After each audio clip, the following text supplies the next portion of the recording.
Phil, what were some of the people that you drove for back in the early days?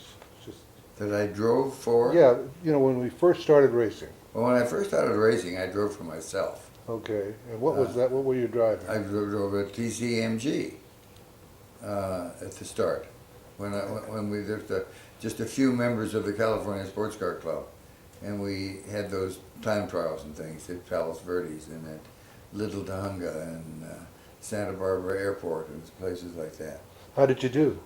I did pretty well. I sort of showed that I didn't know too much about what I was doing because I was always overdriving and going slower as a result, especially with the TC. You try to go too fast in the TC and you end up going very slow. Was that a, yeah. Yeah.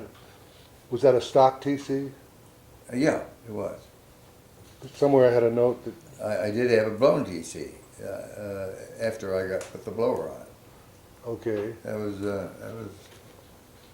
probably a year after I had it or something like that. and did you race at the first Palm Springs race? No, I was in England at the time. You were in England? Yeah. What was when did we first meet? Were you at Pebble Beach in 1950? Yeah. You were? What were you driving? John Edgar's blown TC. Oh, really? Okay, well, I was at that. And what were you driving? I was driving my XK120. Okay. And as I remember, you did pretty good. I won.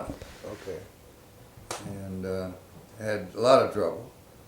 The first Jags had notoriously bad brakes, or at least the cooling of the brakes was notoriously bad. They'd stop for a while, but the minute things would get sort of saturated with heat, it was just goodbye. They were really terrible. Not a good place to have the brakes go. No. But I got so that I could learn how to run without using the brakes much.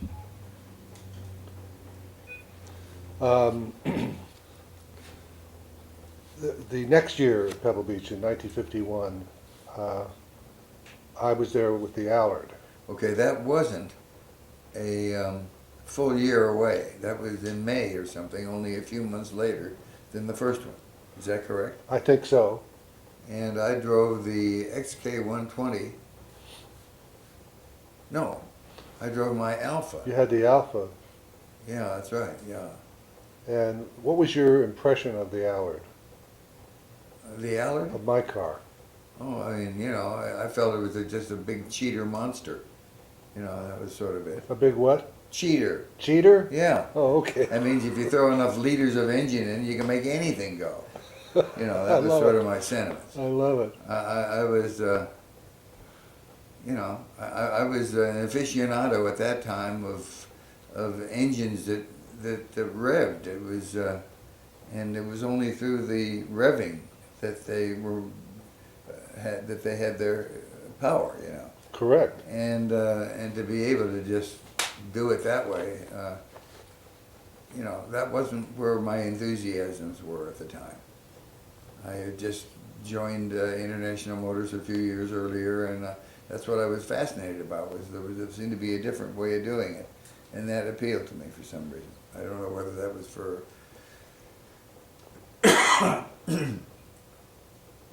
because there was any better or worse side to that. It wasn't really that. It was that that's the way it should be. That there should be a limit on the engine size, and if it's going to be super output, well, you had to figure out how to technically rev it higher and get the power out of it, make it, you know. Anyway, enough on that. That makes sense.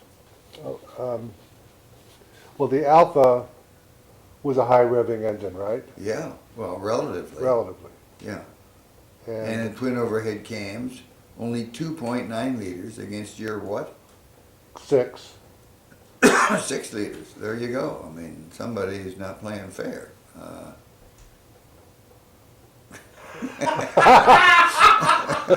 But that's okay. That's great. I love it.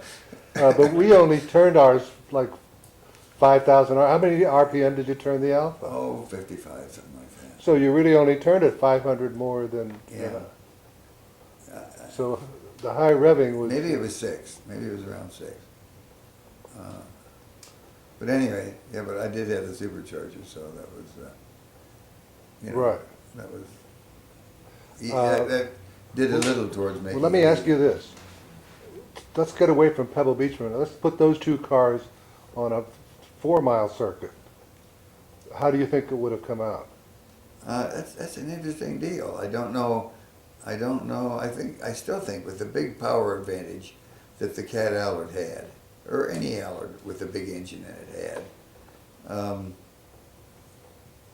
that it would still probably be a winner, because basically it's just got one hell of a lot more power, and even though it might aerodynamically not be so good, my Alpha wouldn't have been good either had it been a couple of years older, but it was getting into the earliest efforts of streamlining for Alpha, for the Italians.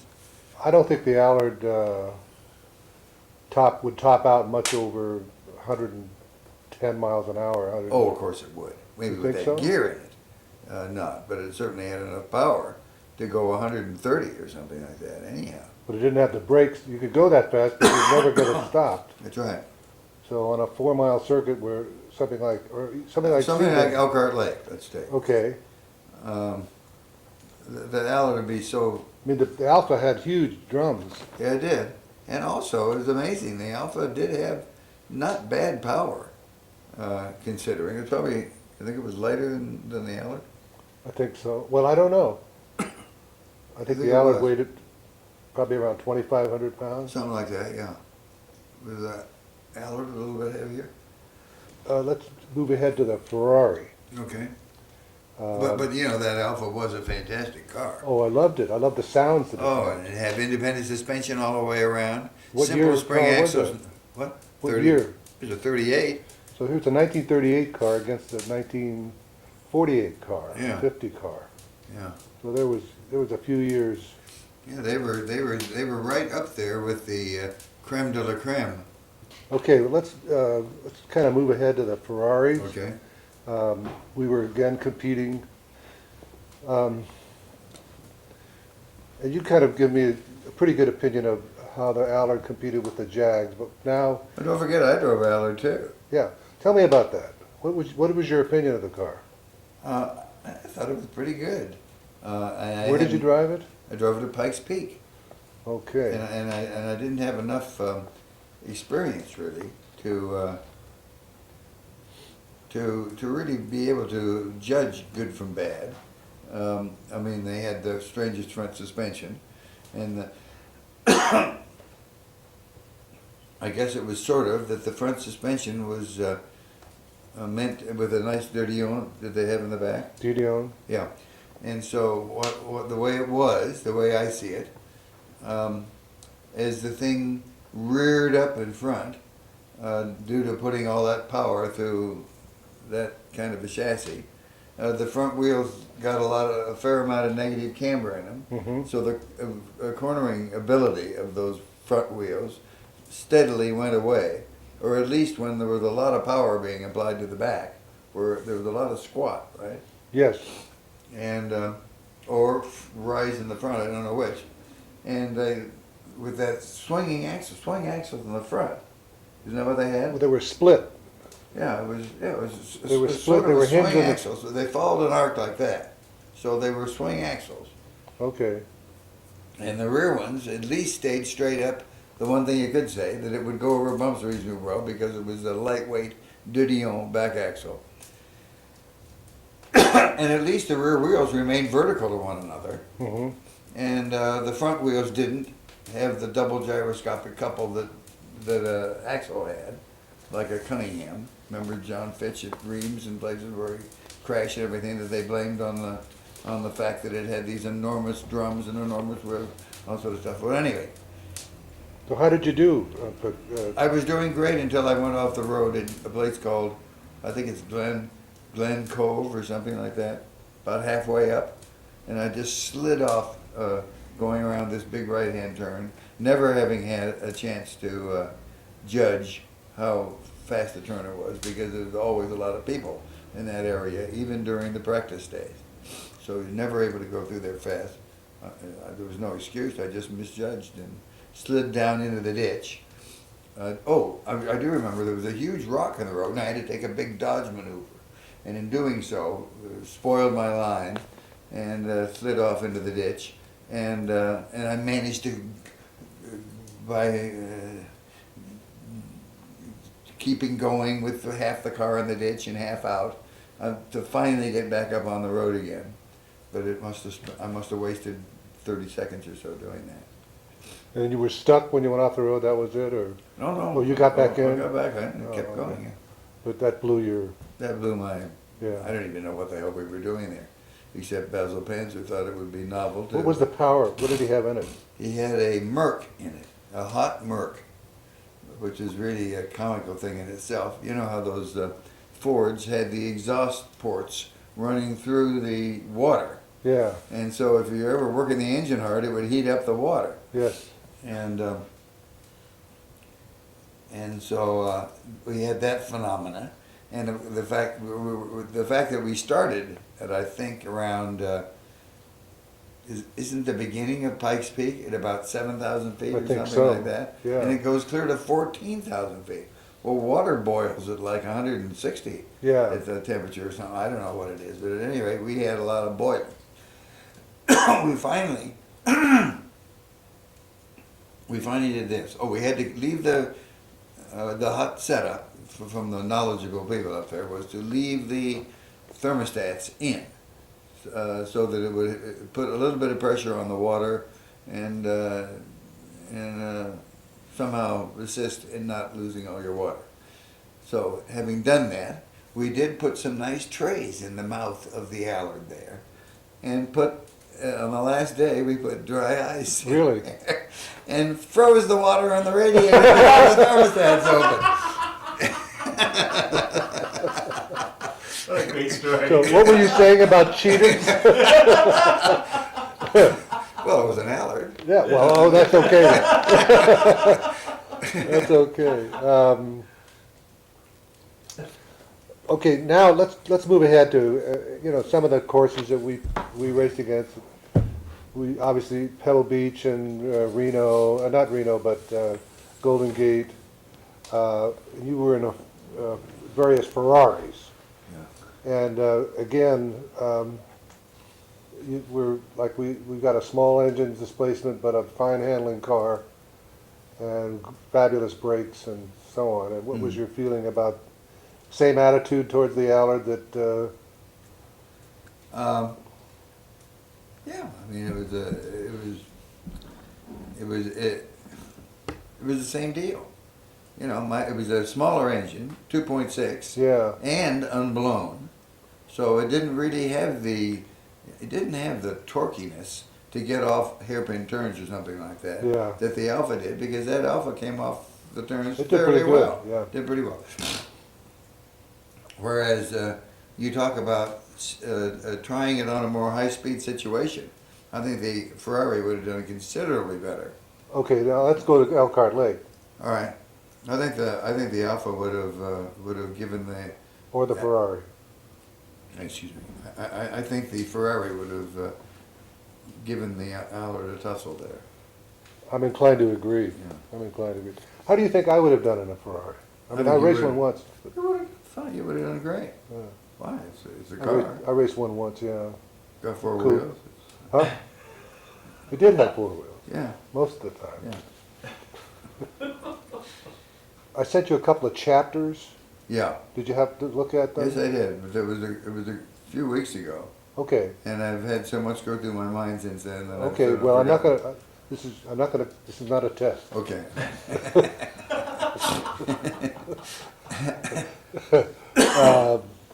But on the one race that kind of sticks in my mind, it was almost my last race, which was a chapter in which you and Bill Spear were right on my Oh yeah, ass. yeah, I remember that. And you were in I was in a 2.9, 3 liter. Yeah, 3 liter. 2.9, yeah. A 2.9 they called it. and Spear was in like a 4.1. Okay. And we had a really heavy. Yeah, well, you guys started up at the front. Yeah, it was on And the, Chuck Manning, was he with you too, or was that another race I'm thinking that was another race. But, now there was a good, there the cars were pretty evenly matched. Yeah, but I started way back in the back, if you remember, because they lined us up with engine displacement. So I started back in the 6th or 7th row. And it took I me a wasn't- long time to pick people off and to finally get up behind you and Spear. But you got around Spear. I got around Spear, right. Okay, then you were on my ass, Yeah, and Spear was right Yeah. behind you. yeah. And that was, when we went, we went at it for. That's right, yeah, for quite a while. Yeah, But I thought prudence was a better part of valor in that time. And just sooner or later, my nice, refined Ferrari would, beat the cheater. yeah. And you were right. Yeah, Was that the day that you went out? Oh, something went wrong with your car. Yeah, the You went brake. out to show the team guy, And it crashed. and you both stuffed it into a tree or something Yeah, like that. yeah. Remember that? Yeah, that was shocking. yeah, it was almost my last race because, It could have been bad. yeah, it could have Yeah, been. yeah. Never thought, I never thought that there would be anything that I couldn't flinch. Uh, But I That's literally, amazing, wasn't it? literally saw the tree in front of my radiator with my foot still on the throttle. I was probably only going 30 or 35 miles an hour. we get But terrible a messages. sudden stop at that, Yeah. um, And how did the mechanic fare? he, because we, neither one of us had our belts on. I at least had the steering wheel. He hit the instrument panel and was in the hospital for like 7 months.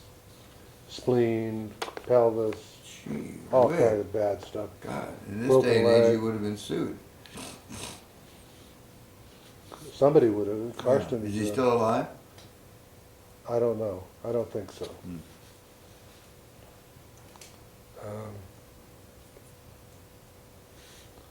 What was of all the courses we raced on, what was your favorite? Well, what are you saying? Well, I'm talking about the West Coast. West Coast, okay. Either Palm Springs, Torrey Pines, Pebble Beach, Reno, Golden Gate Park, up in Washington. I like Golden Gate Park a lot. I did too. Yeah, I thought that was great. Even though my car, I had not yet put my Mark 7 Jag. I think you may not have seen me had I had the Mark 7 Jag anti-roll bar up front on that car, Oh, because that just helped that car immensely. this was your 2.6. 2.6 Yeah. Ferrari. Those things had a terrible amount of roll to them. And so in transition, from extreme transition to back to the other direction, they used a lot of linear distance up, getting from there to there. Okay. You know what I mean? Yeah. And that Mark 7 Jag, even though bar across the front, I Yeah. put it on there because it fit, not because of what size it was or anything. I suppose I did try to engineer it a little bit, but Yeah. but it really helped that car tremendously as far as making it quick from this way to that way. Well, you lost a And- magneto or something in that, didn't you? Well, a coil fell off it Coil fell off. and got tangled up in the steering. And so that really turned me right off because a couple of times I couldn't steer. And only by going back the other way, and usually you don't go back the other way, you No. had good reason to go the other way. If the road's going Yeah, that way. yeah. So that was, I've still got the coil out in the garage. Whew, yeah, but I loved that course. I did too. It was a fast course. Yeah, it was. And It was. my car, well, maybe it was just set up really right. Yeah. But there was one series of turns that I could just, Yeah. once just kept, adrift through. And that's something that I wanted to ask you about too. Cars today don't drift. No. But when we were driving, we literally slid through Yeah. the turns. And Yeah, the To me, cars that were, was really were bad enough so that you could compensate. You could actually steer with the back Yeah. a lot more readily. uh-huh. And that enabled you to do all kinds of stunts, of which drifting was one of the most romantic. Yeah. Well, Uh, cars were, the tires were like, what, 6 Yeah. inches wide? Or, Yeah, not like, yeah, I know. You had a little patch. Really? That wide, yeah. But that was a lot of fun. It was a lot of fun, yeah. The last lap, didn't Donnie Parkinson have a collision with Michael Graham or something like that? And they both went off right after the start and finish line and very gently went into a tree or Are we something talking like about that. Pebble Beach? No, I'm talking about Golden Golden Gate. Gate? Golden Gate, I think so. Yeah, and because I Parkinson- was second, and I lost second. Or maybe it was they were third and fourth or something like that. I think so. I think that's what it was. Yeah. Because I can't. Were you and I fairly close together for a while? For a while, yeah, you were right there. Then And you then when started this- to drop back. Did I drop back because of this happening? No, you dropped back because I think of the coil. Yeah, that thing. Yeah. Yeah, because that something really put me right off, and with all those trees around there. Because I think I got a slowdown from my pit. I say I don't remember Yeah. the details, but I. that's the day that when the Chronicle guy came up and wanted to know who we were. You remember that? Yeah. And you came out with, "I'm Dan Dangerfield, and this is my fellow competitor, Buford Clardy." Do you remember that? Yeah. And it came out in the paper? It was San Francisco. Yeah. Relate for me again. We only raced there twice, Yeah, that's and then they right. quit because I thought it was, no, they raced 3 times, and I missed the 52 and 53, and then there was another one in 54 that well, for I some didn't. reason I didn't know. wasn't there I either. didn't know. I think Jack McAfee won it. Yeah, I think you're right. Yeah. But why did they quit racing there? You remember? Because the buffalo went sterile. The buffalo went sterile. Yeah. Yeah. Yeah. It's true. Okay, folks. Isn't that right? Yeah. Okay. Yeah, the guardsmen, who were the group that put Well, that the course on. went right down by the buffalo pen. Yeah, sure. So Yeah, all the that noise racket. and everything. Traumatized. What did you think about your own skill level when you back in those days? Did you feel like you were pretty good?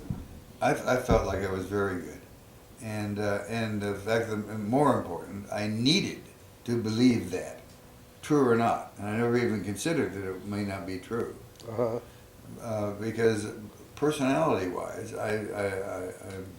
I needed to be good at something, and so I had a really extra chunk of that compensatory sort of in the picture, and I was absolutely blind to it being anything but. I was somehow a super driver, and Okay. and yet there must have been some corner of my mind that knew that there was a bit of question to it, or my justifications for believing it weren't on really super firm ground or something. I don't know, because I know that I was capable of being thrown into an uncertain situation when I went to Europe first with all these names that I've been reading about in papers and newspapers, Ascari, Fangio, Nuvolari, I didn't know about them. I something over my brain, I thought maybe it was just because I was a big frog in a small pond here, or something like that. Getting back to here for a second, and your feelings about that. I remember then, not now, but then, that occasionally you left the course. Like that's Yeah, that you would have little excursions. You managed always to yeah, to come to out okay. come out of it okay, but I Yeah. thought, Well, I rationalized my way around all those things. Mhm. It doesn't matter anything about the trees or anything like that. I went down the escape road, but I would never have behaved like that if there had been no escape road. You know what I mean? Yeah. That would have been different. Okay. And I think there must have been some highly selective aspect to my driving in those days, where it just automatically, it was almost like computerized. You try this here and there, but never there, and so forth, because it was sort of automatic. Does that make any sense or not? Yeah. I mean, when I look back at some of the things that I did, I think, wow, I'm not sure that was too cool. Yeah. And do you ever have that feeling that some of the God, things? I mean, as a complete review of my whole years driving cars, I think, my God, I'm lucky to be here. Okay. Yeah. Bill, what was it like for you to race against Bill? What was your thoughts about Bill? I thought Bill was pretty fantastic, but of course, you know, I didn't have much to go on to because well, neither did you about any of us about anything. I mean, we all began at a certain time, and how can we possibly be a fraction of what we would like to think of ourselves without having? I mean, reason tells you that we must be pretty far down the ladder. Having just begun. Yeah, I always thought Jack McAfee was so super too. Yeah, he was kind of a quiet, Yeah. nobody paid too much attention to him, but he was always, And when we first started, like, were you at in May of '50? Were you at Santa Ana here on the blimp base? yeah. Oh, you were. Remember Yeah. that? That was the first time I ever drove my XK.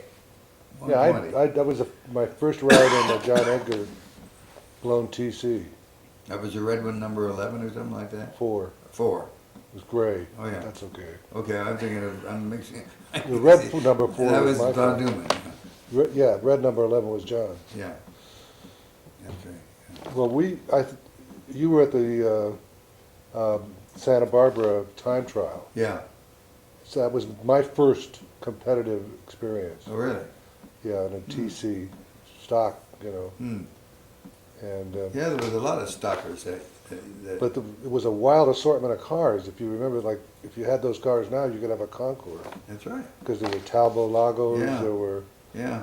you know, Barlow driving that Fagoni coupe. yeah. I mean, stuff Yeah. that millions of dollars worth of machinery that Yeah. people were out slamming around Yeah. Yeah. in a time trial. Yeah. Well, thank you. That's great.